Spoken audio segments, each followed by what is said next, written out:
What's up, guys? I just wanted to give you a quick tip regarding an electrical outlet. As you can see, there's two different size slots on this. There's a longer one and then there's a short one there.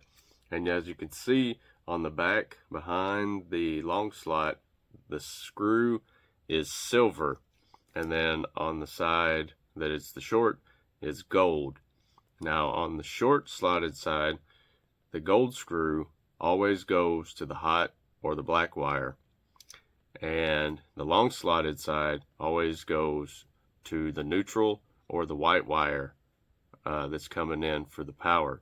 So, and then obviously the large opening at the bottom, that is for your ground prong, which will be the green wire, and it's always down here at the bottom. But that is just a little tip that I wanted to give you regarding an electrical outlet. The long slotted side always has that silver screw, always. So God bless. Have a wonderful day. The more you know, the more valuable you are.